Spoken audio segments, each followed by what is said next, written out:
10 años sin pagar nada. Queremos que traigas tu empresa a Esteban Echeverría. Te ofrecemos un municipio ordenado y transparente, la mejor ubicación y algo que no te ofrece nadie. 10 años sin pagar nada, para que no pares de crecer. Esteban Echeverría, un municipio ordenado para seguir creciendo.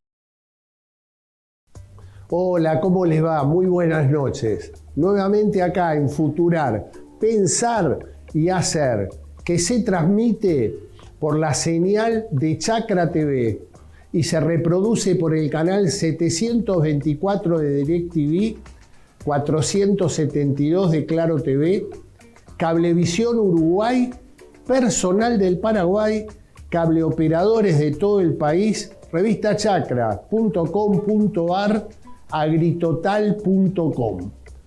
Y estamos ya a pocos días, a pocas horas. Mañana a las 8 de la mañana empieza la veda electoral para todos los bonaerenses, ya que el próximo domingo en la provincia de Buenos Aires hay elecciones para elegir sus legisladores, senadores y diputados, y concejales y consejeros escolares en los 135 municipios de la provincia de Buenos Aires. Que se sigue reflejando lo que vinimos viendo, los porteños el 18 de mayo en la ciudad de Buenos Aires, o distintas elecciones en las distintas provincias de nuestro país, un clima electoral muy tranquilo, digamos.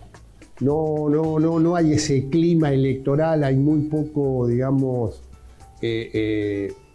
esfuerzos de la militancia a efectos de poder generar algún tipo de pasión por ir a votar. Me parece que esto ya empezó a quedarse en todos los procesos electorales que se iniciaron este año en el mes de abril en la provincia de Santa Fe.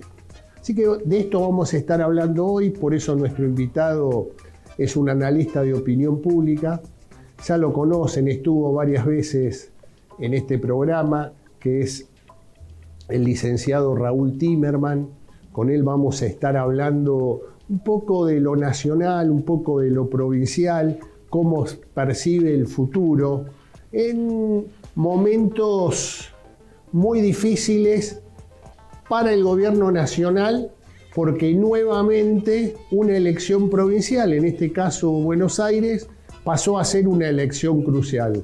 Como se vio el 18 de mayo de este año en la ciudad de Buenos Aires, lo estamos viendo de la misma manera para el próximo domingo en la provincia de Buenos Aires. Así que sobre estos temas vamos a estar hablando, hacemos una breve barrida y vamos a la nota editorial.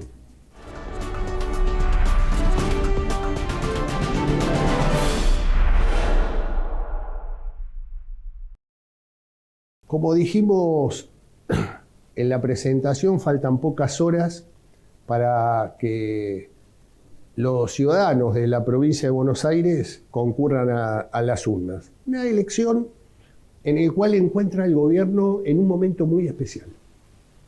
Una elección donde tenemos un gobierno que una de las normas centrales en gran parte de su gestión fue manejar la agenda pública. Desde hace aproximadamente unos 45 días, la agenda pública no es manejada por el gobierno nacional. El gobierno nacional viene detrás. Hoy, la agenda pública está manejada por el Congreso de la Nación. Y a su vez, se le anexó un tema que cuando queda como eje central de la agenda, cruje la economía argentina y cruje la mayoría de los argentinos, que es el valor del dólar. El gobierno durante un tiempo largo pudo manejarlo sin ningún tipo de problema. Era un tema totalmente secundario. Hoy empieza a estar en todas las conversaciones familiares, empieza a estar en la agenda mediática tanto digital como tradicional. El dólar nuevamente en el escenario político argentino. Ya empiezan a pensar o a consultar, che, ¿qué hacemos? ¿Nos quedamos en pesos? ¿Vamos en dólares? ¿Qué hacemos? ¿Esperamos?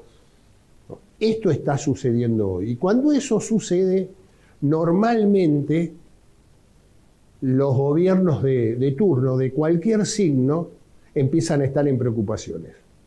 En esa situación, hoy está el gobierno nacional para enfrentar las elecciones del próximo domingo. Que a su vez hay que agregarle, como dije al principio del programa, con un clima electoral muy bajo, en el cual lo que surge prima facie es que la gente no vaya a votar. A pesar de que el voto es obligatorio, mucha gente dice, che, no sé si vale la pena ir a votar. Esto es más de lo mismo. Me han escuchado miles de veces, hay que ir a votar, el voto es obligatorio.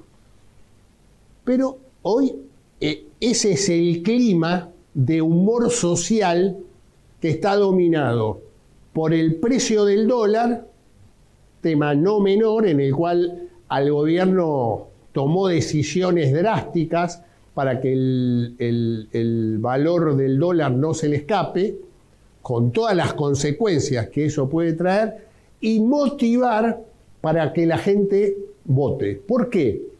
En la medida que se venga manteniendo lo que vino sucediendo del 13 de abril hasta la fecha, que el protagonista central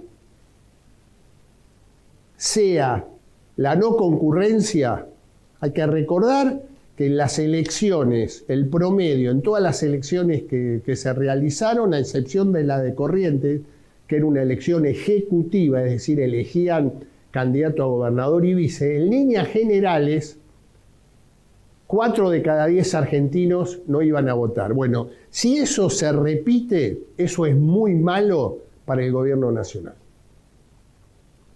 El gobierno nacional necesita, y creo que ayer lo escucharon claramente en el discurso de cierre de campaña de La Libertad Avanza en la provincia de Buenos Aires, al presidente de la República, Javier Milei. En no menos de 5 oportunidades manifestaba que vayan a votar, que vayan a votar. ¿Por qué? El hecho de ir a votar significa mayores posibilidades de competitividad con el oficialismo de la provincia de Buenos Aires, con Frente Patria. Si se sigue manteniendo una tendencia de no ir a votar, creo que las posibilidades de Frente Patria se agigantan. ¿Por qué? Porque ahí toma mucha dimensión y mucha potencia las estructuras de los aparatos de los intendentes, en el cual están haciendo un esfuerzo muy grande, con mucha movilización, para que la gente vaya a votar. ¿Por qué? Y porque está en juego su poder, está en juego el Consejo Deliberante.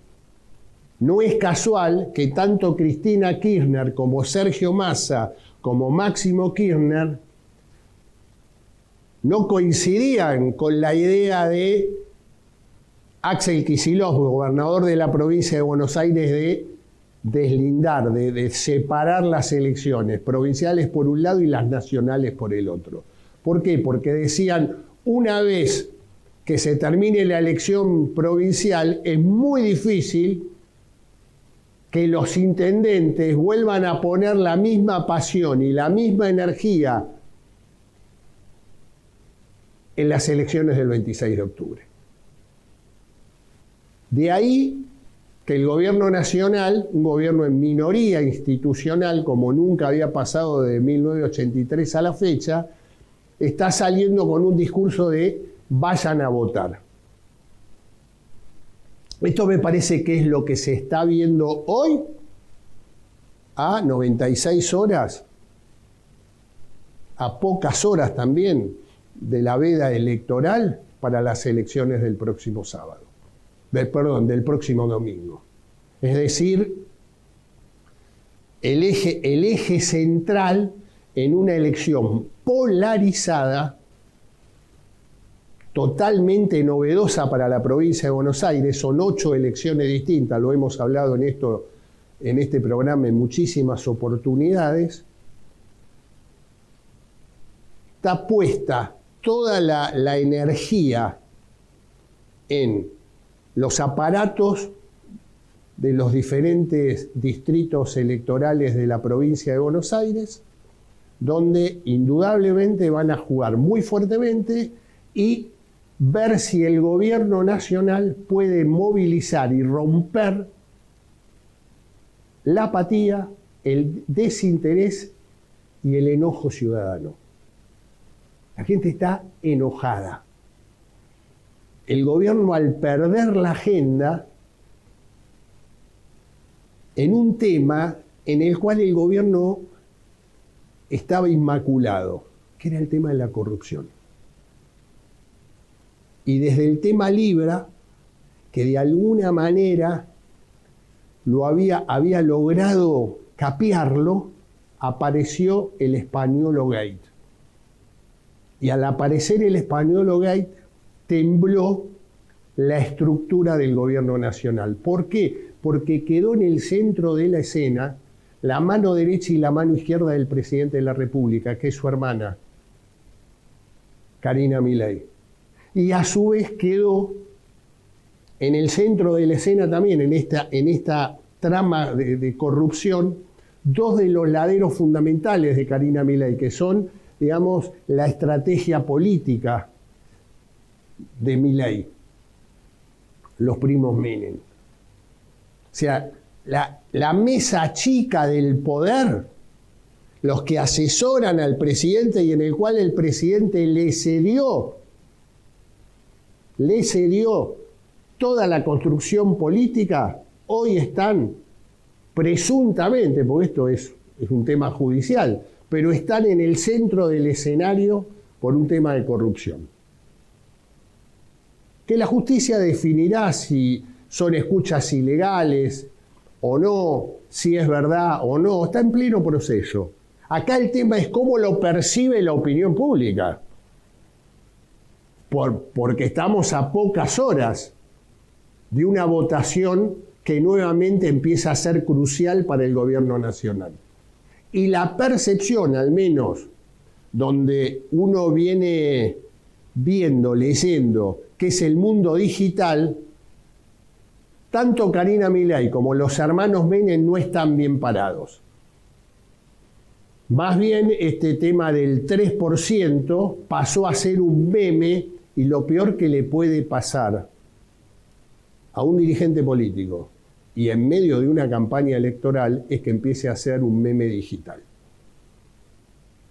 Esto es lo que está sucediendo.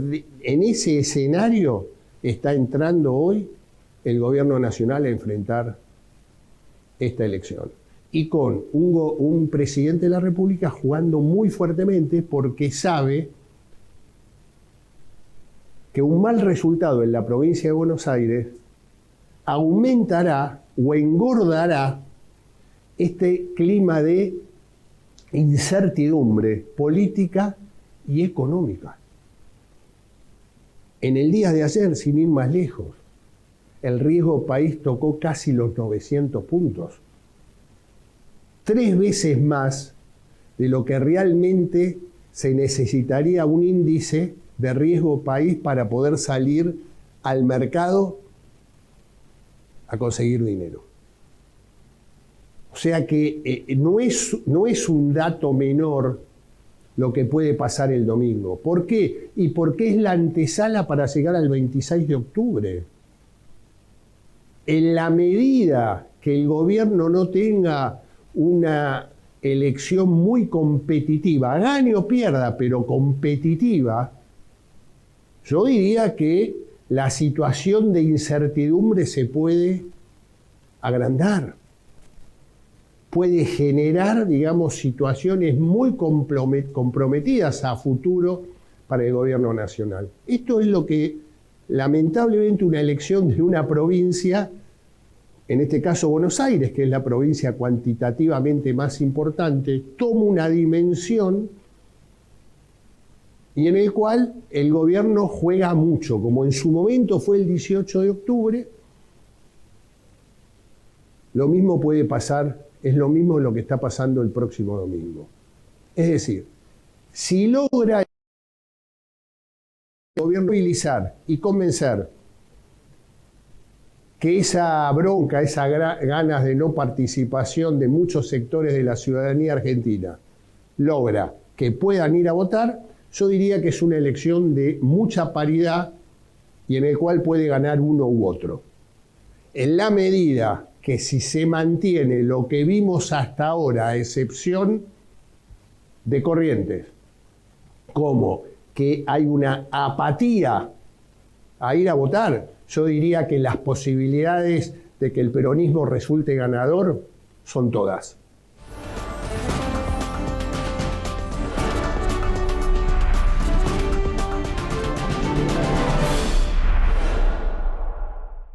Bueno, ya lo tenemos en nuestros estudios, es como dijimos el licenciado Raúl Timerman, y en la voz de Karina Rodríguez lo presentamos en Sociedad. Raúl Timerman es presidente y director general de la agencia de publicidad LAP. Posee expertise en medios de comunicación masiva, opinión pública, planificación y negocios. Dirige el grupo de opinión pública.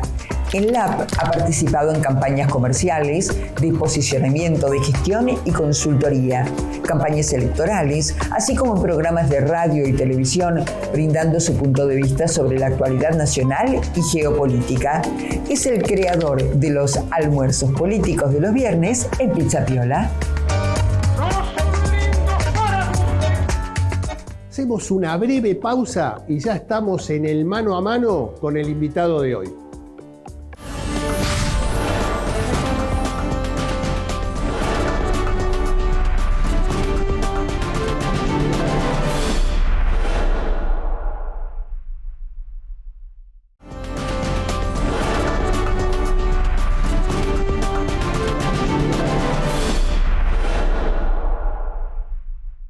Bueno, ya está, como dijimos en el estudio, es el consultor político, amigo personal aparte, Raúl Timerman. Raúl, gracias por estar con nosotros en estas últimas horas. Mañana empieza la veda para votar en Provincia de Buenos Aires. Y lo primero que te quiero preguntar, dame un panorama, ¿cómo estás viendo hoy a la opinión pública en todo este proceso electoral que se inició allá el 13 de abril en la provincia de Santa Fe? Bueno, primero gracias, Carlos, por la invitación. Para mí siempre un placer estar acá, charlar con vos. Mira, este gobierno, vamos a ver un panorama general. Este gobierno tuvo una particularidad que ningún gobierno anterior tuvo. Mantuvo durante largos periodos a la opinión pública 50-50. Digamos, la mitad aprobaba su gestión, la mitad no la aprobaba. Un punto más, un punto menos. Excepto 3 excepciones. Ahora estamos viviendo la tercera. Pero la primera fue en septiembre del año pasado, doble veto a la movilidad jubilatoria y al financiamiento universitario. Cae la aprobación de gobierno por debajo de la desaprobación, pero el gobierno tarda un mes, mes y medio y se recupera y vuelve a estar mitad y mitad. La segunda se produce en febrero de este año con el caso Libra. Es un caso diferente porque es corrupción. Fue visualizado como corrupción. El otro era un caso de veto, de elección política. Este fue diferente. Gestión política. De gestión política. Este ya es otra cosa. Y con la hermana involucrada. Y con la hermana también involucrada, sí, efectivamente. Y ahí trastabilla uno de los primeros argumentos de venta de este candidato. Cuando Milei era candidato, tiene 2 argumentos de venta: acabar con la casta política corrupta y estabilizar la economía. Y acá el votante de Milei dijo: epa, la casta política corrupta, y es un llamado de atención en febrero. Tarda 3 meses en recuperarse, ya no le fue tan fácil la recuperación. Y la tercera caída se produce a principios de agosto con el triple veto. Venía a principios de julio el gobierno con 52% de aprobación. O sea, que nuevamente había pasado había logrado un escalón. estabilizarse. Así, totalmente. Aparece el triple veto a la discapacidad, a la moratoria jubilatoria y al aumento jubilatorio, y ese triple veto entra en contradicción en una puja con el Congreso, porque aparecen sectores importantes del Congreso, gobernadores que antes apoyaban, que dicen, pucha, no, esto lo vamos a discutir, y ahí empieza a caer el gobierno. De esos 52 llega a caer hasta 43, 44 con ese tema, y detrás viene Españolo. Cuando todavía no se pudo recuperar el gobierno, viene Españolo, y la aprobación de gestión con el caso Españolo al martes de la semana pasada a la noche, que fue la última medición que hicimos, daba 40 puntos de aprobación y 57 desaprobaban la gestión de gobierno. Con un agravante de esos 57, 47 decían que la gestión era muy mala. Había 10 que decían que la gestión era mala. Ahora, si vos llegás a un 40% de aprobación cuando ganaste el balotaje con el 56%, hay 16 puntos que te abandonaron. Bien, ¿qué quiere decir? ¿Que se pasan a la oposición? No. La oposición actual no es una alternativa para el votante de Milei desilusionado. Ese se va, o al que se vayan todos, o al ¿para qué voy a ir a votar? Me quedo en mi casa. Me quedo en mi casa el día de la elección. Y esa es la situación que está enfrentando el gobierno ahora. Entonces, ¿cuál es la estrategia del gobierno? Lo hizo a través de una publicación de una encuesta en Clarín de vieja data, y lo hizo el presidente Milei en el acto de cierre en Moreno diciendo hay empate técnico. ¿Por qué? Porque el empate técnico mueve a tus adeptos a ir a votar. Si hay empate técnico no puedo dejar de ir a votar. Es la misma estrategia que utilizó Massa en el balotaje con Milei. Estamos 2 puntos abajo, estaban 10 puntos abajo. ¿Sirve eso? Y mirá, en la práctica... Hasta el domingo después de las 18 horas. Sí, claro. Ahí se abre y... No sé, no, igual te digo, yo ayer escuchaba al presidente en Moreno, en su cierre, y donde creo que fueron 5 veces, repitió esto que estás diciendo vos, ¿no? Hay que ir a votar, hay que ir a votar. O sea que indudablemente saben perfectamente que si no hay una movilización masiva, se le va a hacer complicado. Está muy desmotivado su elector. ¿Por qué? Segundo caso de corrupción, ¿te das cuenta? Ya eso lo ha desmotivado mucho. Y por el otro lado, cuando vos vas, otra de las cosas que se evalúan son sentimientos positivos y negativos. En los negativos, el que prevalece es el enojo. Y el enojo es movilizador. No es como la tristeza o la desesperanza que te aplaca. Exactamente. El enojo es movilizador. Entonces, en este momento en la provincia de Buenos Aires hay más motivación para ir a votar en el elector que está en contra del gobierno que el que está a favor, que se siente un poco defraudado. Igual, como todo proceso electoral, hay que esperar el resultado de las urnas, porque a último momento hay mucha gente que decide ir, no ir, decide votar a este o a aquel. Cada vez más se está decidiendo a último momento. No, eso no tengo ninguna duda. Una elección donde hoy, a su vez, es bastante, te diría, lógico lo que estás, el análisis que estás haciendo, en el cual lo comparto, te diría, lo suscribo, porque por otro lado quedó muy circunscripto, fundamentalmente en el justicialismo, en Fuerza Patria, porque es una elección también muy territorial y donde, digamos, los intendentes tienen un poder de fuego en ese escenario muy fuerte, ¿no? Sí, hay que pensar, mira, uno muchas veces una pregunta que hace antes de un proceso electoral provincial es preguntarle, ¿usted qué va a votar? ¿A favor o en contra del gobierno? ¿A favor o en contra del gobernador? ¿A favor o en contra del intendente? ¿Cierto? Bien, yo creo que el juego, digamos, la estrategia de Axel Kicillof cuando decide contra la opinión de Cristina separar las elecciones, bueno, hay un doble fundamento. Un primer fundamento que Axel dice: quiero empezar a liderar algo, digamos. Quiero ampliar mi volumen político. Si la separo, el que lidera esa elección soy yo. Si no la separo, la lidera Cristina la elección. Entonces dice, como, digamos, hay un conflicto que desde mi punto de vista es un conflicto que no tiene retorno entre Cristina, Máximo y Axel Kicillof. Es decir, lograron hacer listas únicas, pero la unidad no la lograron, digamos. Siguen tan separados como antes.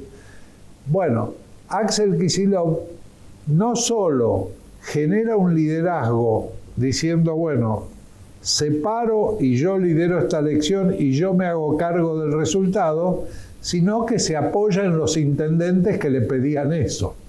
Entonces, de alguna manera se convierte en referente de esos intendentes por un lado, y por el otro lado, ustedes querían eso, bueno, comprométanse ahora. Tienen que ganar. Tienen que ser actores protagónicos en este tema. Así es. Y es lo que se está viendo, ¿eh? Es lo que se está viendo. Pero por otro lado, vos fíjate, hay otra actitud interesante, que es la de Sergio Massa, que no juega ni para uno ni para otro, juega con los dos y a su vez juega para sí mismo. En este momento, indudablemente, yo tenía una idea muy particular sobre la posibilidad de generación de una tercera fuerza en las elecciones del 26 de octubre con el tema de los gobernadores. ¿Viste? Los 5 gobernadores, Schiaretti, qué sé yo. Yo digo, en la provincia de Buenos Aires, la manera de presentar una fórmula fuerte es una fórmula que yo tenía en mente, traté de que, pero fueron totalmente para otro lado. Yo decía, tiene que ir en la provincia de Buenos Aires la dupla Facundo Manes, Graciela Camaño.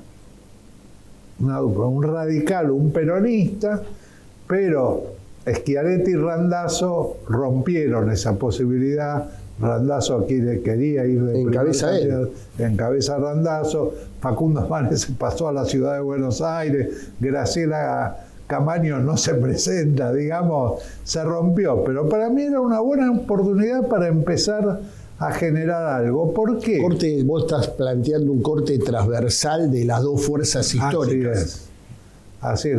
Yo tengo siempre presente una cosa, mirá, ¿por qué se pudo salir de la crisis del 2001? Primero porque había dos partidos políticos históricos, el justicialismo y el radicalismo. Y segundo porque había liderazgo en los dos, en uno Duhalde, en otro Alfonsín. Entonces fue posible salir de esa crisis. Encabezó Duhalde, pero con el acuerdo total de Alfonsín. Ahora no existe más ni los partidos ni los liderazgos. Y tampoco había un liderazgo tan fuerte en ese momento de la curia argentina, porque estaba Monseñor Bergoglio en ese momento, también, que jugó un rol muy importante en esa crisis. Totalmente, y Duhalde se apoyó mucho en eso. Exactamente. Es verdad. Entonces este es un momento, yo lo hablé con algunos dirigentes políticos, es un momento en que esta elección es importante para Axel Kicillof. Realmente, dentro del peronismo es importante para Axel Kicillof. La elección que sigue el 26 de octubre, que es una elección nacional, que en realidad son 24 elecciones simultáneas, igual que ahora en la provincia de Buenos Aires son 8 elecciones simultáneas. Digamos, no hay alguien que encabece una lista en toda la provincia. Pues la de octubre van a ser con mucha influencia de los oficialismos en cada provincia, digamos, van a tener mucha fuerza. La Libertad Avanza consiguió 2 alianzas importantes, una en Mendoza, otra en el Chaco, que les va a permitir ganar en esas 2 provincias y festejar el triunfo. Cometió un error terrible en Corrientes de no arreglar con Valdés, que se va a convertir en el hombre importante del radicalismo. Es posible que sea el próximo presidente del radicalismo. Si la Libertad Avanza hubiera arreglado con Valdés, Valdés hubiera sacado bastante más de 50 puntos, podían salir a festejar como si hubieran aportado la mitad de ellos y salieron cuartos. Es un error político terrible. Esa fue disputa Caputo-Carina. No sé si coincidís conmigo, pero vos sabés que yo creo desde el punto de vista político estoy hablando, no estoy hablando gestión de este gobierno. Vos sabés que yo creo que el triunfo en la ciudad de Buenos Aires los confundió a la Libertad Avanza. Pensaron que podían hacer y avanzar y, como dicen ellos, arrasar. Es muy posible, tenés razón. Yo no había pensado en eso, pero es verdad, se durmieron después de ese triunfo. Porque lo de Corrientes ha sido de un error garrafal, de amateur, pero esto es amateurismo político. Porque digo, si hay algo que está consolidado... Es rarísimo que participando la familia Menem, que tiene experiencia histórica en política, hayan cometido ese error. Carina está bien, no tiene experiencia. Digamos, Santiago Caputo, que conoce el paño, quería ir junto con Valdés. Yo creo que fue, te digo, por eso digo, a mí me parece, Capital Federal creo que los nubló y piensan que el país es la capital federal, ¿no? Y me parece que en el país pasan otras cosas. Bueno, sí, pasan otras cosas y yo creo que van a pasar, a lo mejor nosotros vamos a ser testigos de una modificación sustancial en el escenario político argentino después de las elecciones de octubre, con vistas al 27. Yo creo que están surgiendo algunas figuras nuevas. Lo de Natalia de la Sota en Córdoba es un fenómeno nuevo. Además es muy interesante. Como un apellido fuerte, ¿eh? El apellido es fuerte, pero aparte es interesante lo siguiente, mira. Ella indudablemente es la hija del fundador del cordobesismo, el peronismo cordobés, digamos. Estaba en el grupo de Schiaretti, digamos, formaba parte de ese espacio político. Cuando vos te fijás cómo votó ella como diputada, siempre votó en contra del gobierno. Sí, nunca votó alineada con ese espacio político. Entonces llegó a la conclusión que ella no se sentía contenida ni representada en ese espacio y decide iniciar una actividad política propia fundando Defendamos Córdoba, pero se va del cordobesismo y no se va al kirchnerismo. No. El kirchnerismo queda aparte. Ahora hay 3 representantes peronistas en Córdoba para estas elecciones. Aparte creo que es una posición inteligente de Natalia de la Sota, porque el kirchnerismo en Córdoba ya no tiene futuro. Muchas elecciones vienen, ni futuro, exactamente, ni futuro ni pasado. No, es verdad eso. Pero bueno, yo la he observado en actitudes políticas, en visitas a las universidades, en actos, tiene una cosa muy fresca, muy empática, digamos, es diferente. Y vos fíjate que está muy bien lo que estás planteando, porque si algo que se caracterizó el cordobesismo, con 2 figuras fuertes, que era de la Sota y Schiaretti, es que ambos pudieron manejar los egos, ambos pudieron, digamos, desarrollar sin entrar en una competencia feroz entre ellos, y lograron desde hace más de 20 años gobernar Córdoba. Es una provincia totalmente gorila. Exactamente. Gobierna el peronismo. Sí. Digo, esto es, vos fíjate que, porque es verdad, vos planteás el tema de la Sota, pero también Provincias Unidas, esto que empezó a surgir, son todos dirigentes también muy jóvenes, y aparte son todos nobles gobernadores. Sarllora es primer mandato, Torres, claro. Primer mandato, Puyaro, primer mandato. Frigerio, que no está, pero está. Pero está el de Santa Cruz, primer mandato, sí, Claudio Vidal. Digo, en ese escenario me parece que se abre una puerta, y yo la pregunta, pero me la contestás después de la pausa. Dale. La pregunta es, ¿vos visualizás la posibilidad que Argentina pueda entrar también en un escenario donde se rompa esto que vino pasando, te diría, desde el 2003 hacia adelante, donde todo quedó circunscripto la política en el área metropolitana? hacemos una breve pausa y hablamos de ese tema. Si el interior puede empezar, digamos, a jugar de otra manera en lo que viene. Breve pausa y seguimos hablando con Raúl Timerman.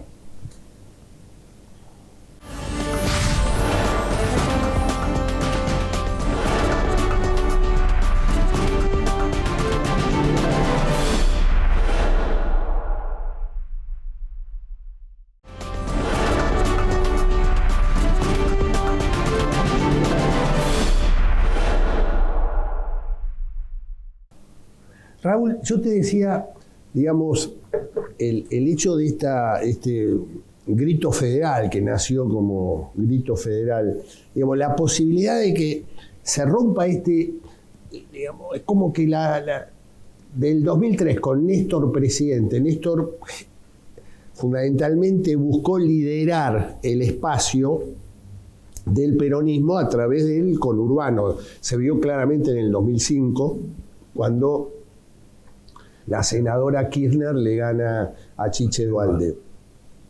Y como que se concentró todo en esta área metropolitana y no se permitió ningún dirigente del país federal salir, como que todos se fueron alineando a una realidad.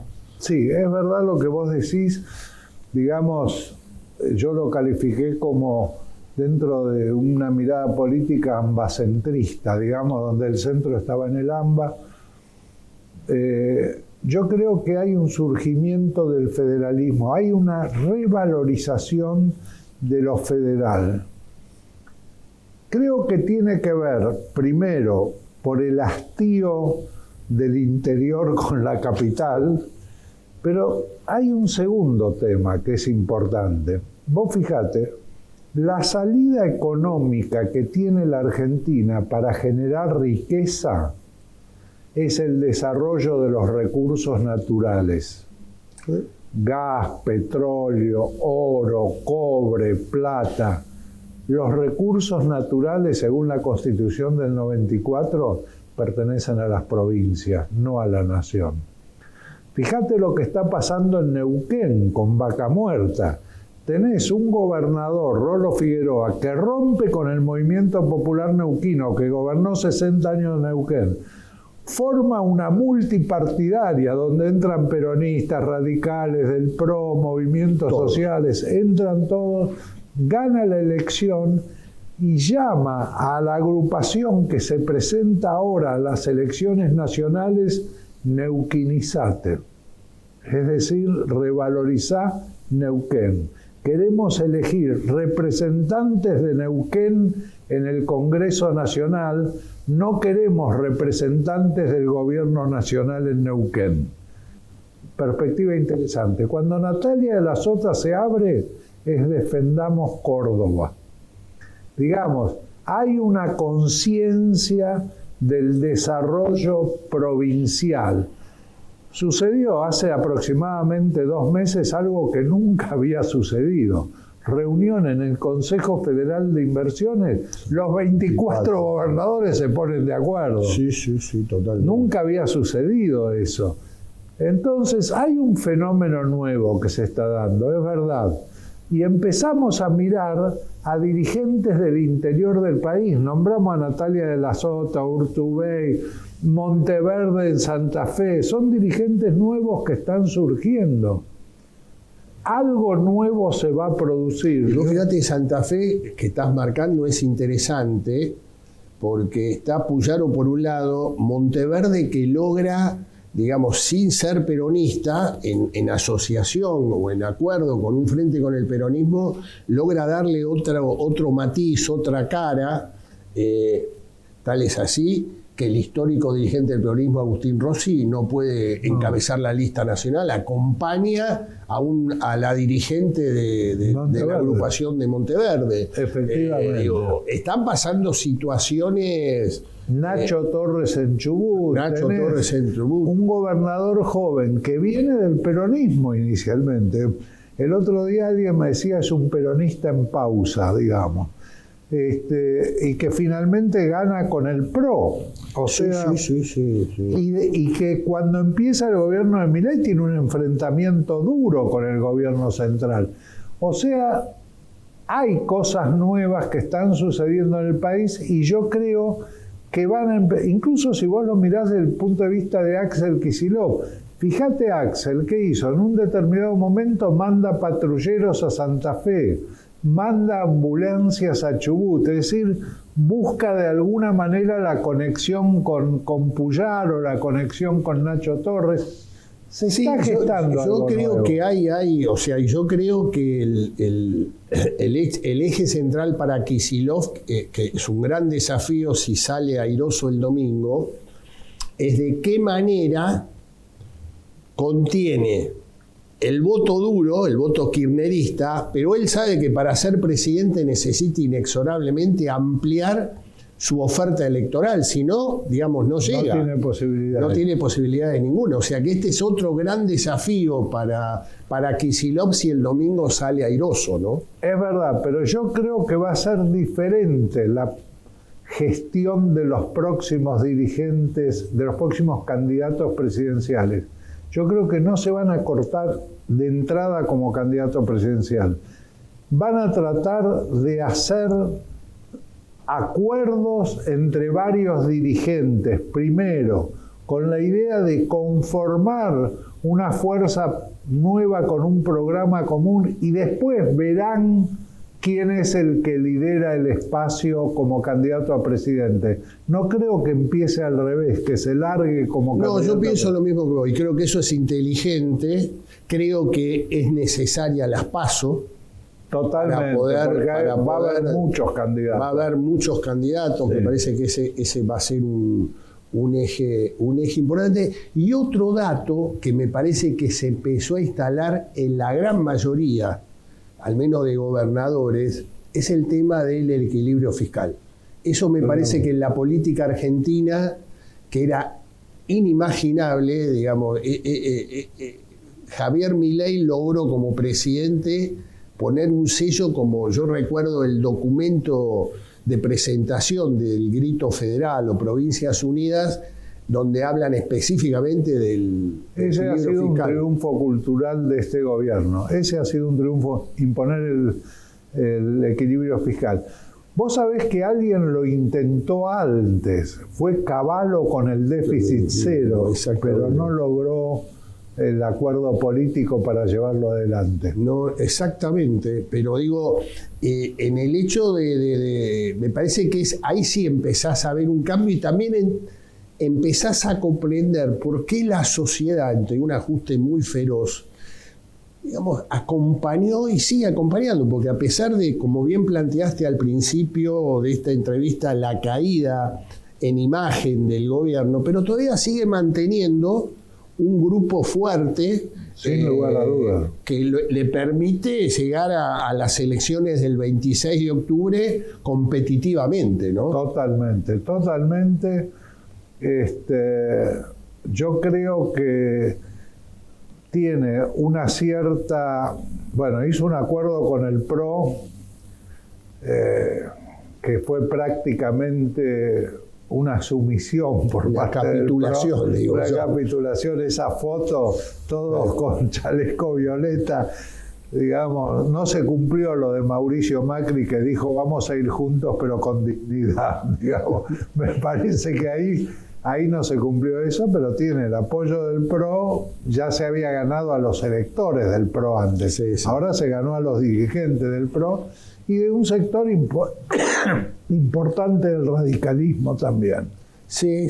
Yo lo que creo es que el hecho de ninguna de las otras fuerzas tomó el volumen necesario. Creo que también ahí jugaron mucho los egos. El ejemplo que diste claramente con Mane fue claro. Mane termina jugando de candidato a senador por la capital federal, o sea, como algo para decir estoy, nada más. Así es. Y yo creo que hay otro de los temas que me parece que pero que hay que empezar a manejarlo, que la política no son proyectos personales.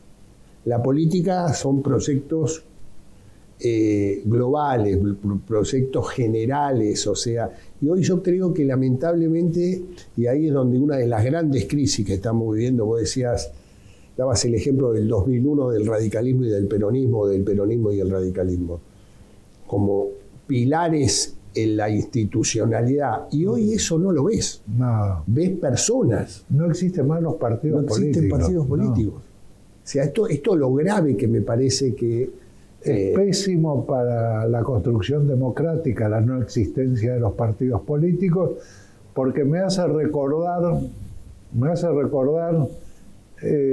una frase de un presidente del principio del siglo pasado en Uruguay, Valle Ordóñez, que decía: el sistema presidencialista es una forma democrática de elegir un monarca. Y Milei lo está demostrando. Lo está demostrando. Por eso Uruguay tuvo el sistema colegiado de gobierno hasta principios de la década del 60. Digamos. No, pero por eso digo, o sea, nosotros vemos cómo los partidos se fueron, digamos, si tomás los últimos 20 años de la vida democrática argentina, el radicalismo, el PRO y el peronismo, los tres partidos, digamos, pasaron por situaciones donde hoy quedaron totalmente fuera de la concepción de la opinión pública. O sea, mira, cuando yo empecé, digamos, mi vida con conciencia política, digamos, 17, 18, 19 años, aparte del peronismo y el radicalismo, existía la democracia cristiana, la democracia progresista, después apareció UDELPA, digamos, existía Partido Comunista. El Partido Comunista, el Partido Socialista, Socialismo Democrático, Partido Socialista Argentino, Unión Cívica Radical Intransigente. Digamos, existía la institucionalidad del partido, no existía el dirigente sin partido. Digamos, Frondizi estaba en un partido político, Balbín estaba en un partido político. No existe más eso. No, lamentablemente es así. Se nos acabó el tiempo, amigo Raúl, pero post 26 de octubre, antes que termine el año, me comprometo a invitarte y espero que aceptes para seguir charlando de política. Lo haremos seguramente, es un placer. Gracias, Carlos. Voy a hacer el cierre del programa. Adelante.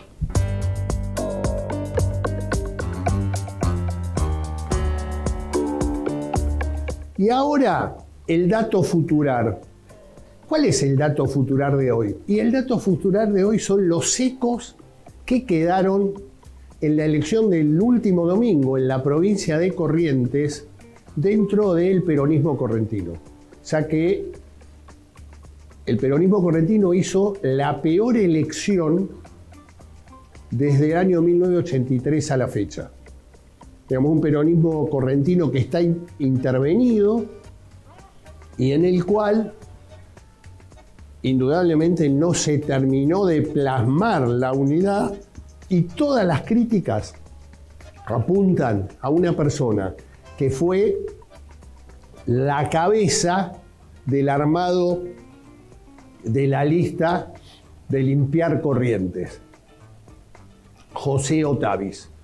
Un hombre que muy allegado en su momento a la Cámpora, después, digamos, por temas personales, se alejó de la política, pero que indudablemente en Corrientes encontró nuevamente una motivación y trató de ser el gran organizador con la posibilidad del peronismo para poder vencer una estructura muy sólida como es el radicalismo correntino.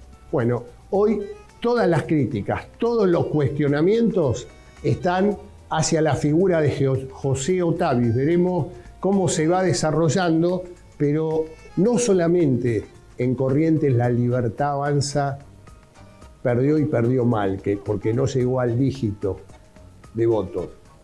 El peronismo también sufrió una derrota muy fuerte y en el cual en las 10 intendencias más importantes cuantitativamente de la provincia, en todas fueron derrotadas. Bueno, esto ha sido todo por hoy.